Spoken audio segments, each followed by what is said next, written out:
Assalamu alaikum, brothers and sisters. Welcome to my channel. If you're new to the channel, consider subscribing because I talk a lot about the coming of Dajjal, the Mahdi, Yahud and Ma'juj.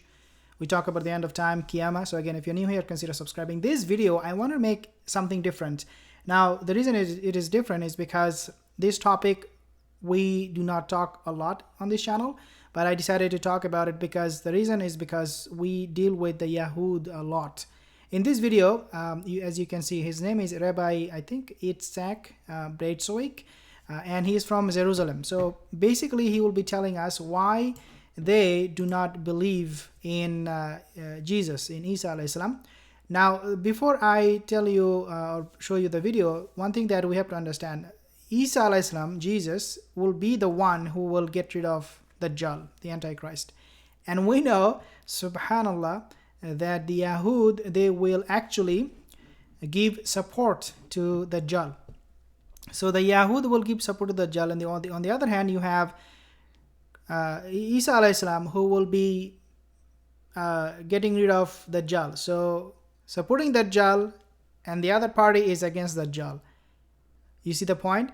So we have to understand the first party, which is going to be supporting the Dajjal, which is Yahud. So we need to understand their point of view, why they will support Dajjal, why they will not support Jesus, Isa alayhi salam. Let's take a listen from this rabbi, and then inshallah we can make a few comments. Messiah, I got lots of replies, saying, but there is a lot of evidence in the Hebrew Bible that says that Jesus must be the Messiah, and I'll list them. He was born in the Messiah will be born in Bethlehem. So they are giving him a lot of reasons why the Yahud should believe in Jesus. Then asking questions, virgin, why don't you heir to the King David's throne. Isaiah describes the Messiah will be crucified for his sins. The Messiah would be resurrected from the dead.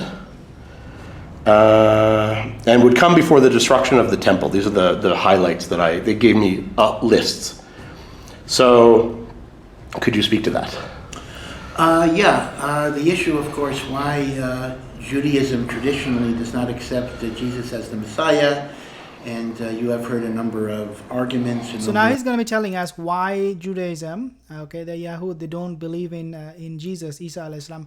Remember, the Yahud, they said he is a liar when he came, Ya'udhu billah. He said, the Yahud claimed that Jesus, Isa alayhi salam, is illegitimate. Subhanallah. He was born without a father, and they accused his mother and accused Jesus, Isa alayhi salam, as being not a legitimate child of Maryam.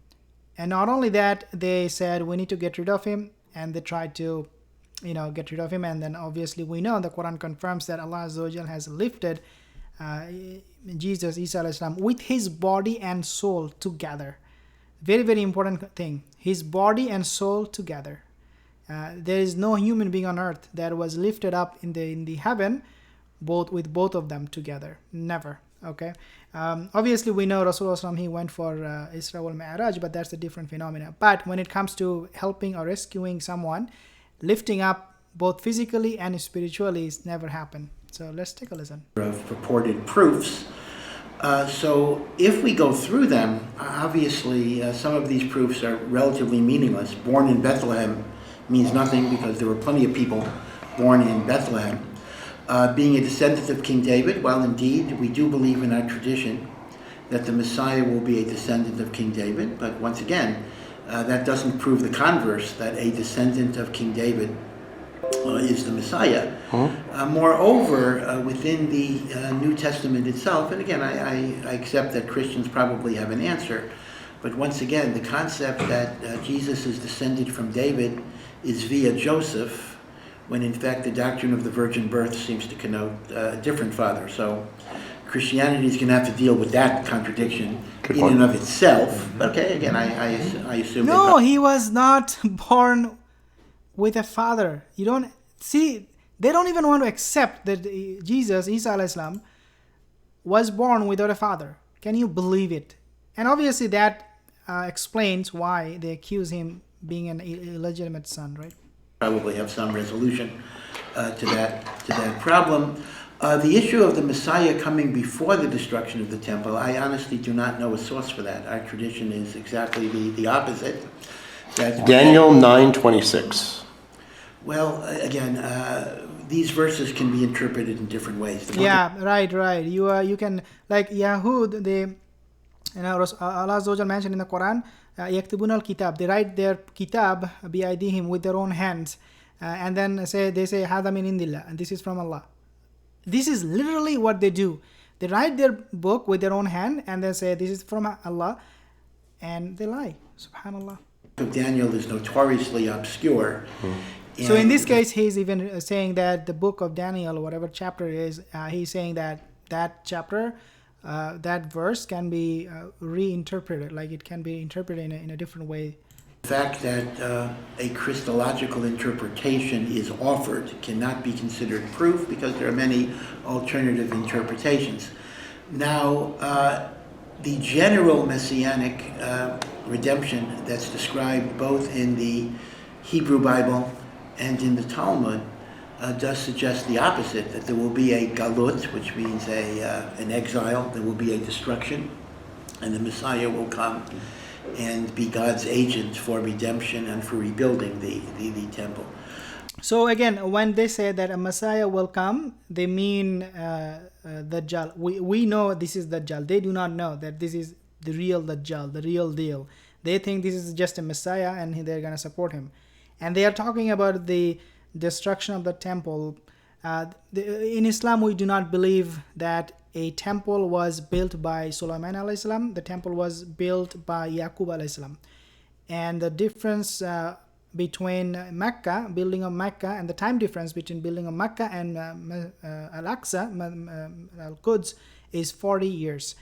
When he said that the temple will be destroyed, I do not know which temple he's talking about. We did not build Sulaiman alayhi salam, our prophets in the past, they never built any temple. It was just a mosque. One interesting text that they do cite is the notion of the virgin birth. And here I do want to point out that this is a famous controversy. There is indeed a prophecy in Isaiah that talks about and I'll use the Hebrew word, the Alma conceiving and giving birth to a child. And the Christian understanding of the word Alma is Alma equals virgin. In point of fact, that is not the Hebrew word for virgin. The Hebrew word for virgin. See how they changed the meaning and the word? Say Alma is not what it means that somebody is virgin. It's something else. Is bitula. Alma, that is not the Hebrew word for virgin. The Hebrew word for virgin is bitula. Alma actually means a young woman, and it does not connote whether it's a virginal state or not. And meaning in all sources of the time, Alma would be used to mean just a young woman. That is correct. Elam is a young boy, and Alma is a young woman. And in the overall context of the verse, it's a little difficult to go over the particulars. It is not referring to Messiah at all. It is not even a messianic prophecy. It is a prophecy regarding the birth of Hezekiah, Chizkiyahu HaMelech, who was the dominant king in the time of Isaiah, who successfully deflected the Assyrian attack on Jerusalem. So he was a quasi-messianic figure, but in fact it is not talking about either the virgin birth, nor is it even talking about the ultimate. So basically his interpretation is that the fact that we believe in Virgin Mary, the fact that we believe Jesus, Isa alayhi salam, was born out of, without a father, out of a miracle, is something completely deniable. That's what he's saying. He's completely denying anything that happened to Jesus, Isa alayhi salam, all the miracles.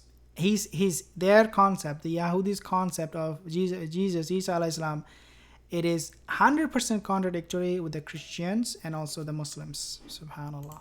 Messiah. The final text, though, is they do talk about the crucifixion of the Messiah, which is again Isaiah 53, which talks about the suffering servant of God, indeed. And in many ways, one could look at various facts in Jesus' life and match them up with the prophecy in Isaiah. I understand that is a possible interpretation, I just want to say, though, that we have a whole vast corpus of Jewish interpretation of Isaiah 53, in which they regard the suffering servant as not a reference to an individual, but as a reference to the overall fate of the Jewish people that Wow. has suffered through century after century of persecution and in effect bears the sin of the world. And No, that's this is part of absolutely the mysterious redemptive process, that through suffering and destruction there is new birth and creation and rejuvenation. wow, subhanallah. The fact that Jesus, Isa alayhi salam, was being put to death, and obviously he didn't die, we believe that as a Muslim. He is reinterpreting the whole thing, saying that someone died for for somebody's sin. It is actually referring to the Yahudi people, to the Jewish people, because they were the one who were the real people who was being crucified, not Jesus. So everything that happened with Isa alayhi salam, they are taking all the credits for themselves. Can you believe it? Like, they're changing the whole thing upside down. Wallahi, like, this is something I find very, very interesting. I hope that inshallah this video will give you some information. I'll play the rest of the video in a separate video and go from there. We'll talk more about it, because these are all related with the Muslim, Christian, and also the Yahud Judaism. So jazakallah khair for tuning in. Assalamu alaikum wa rahmatullahi wa barakatuh.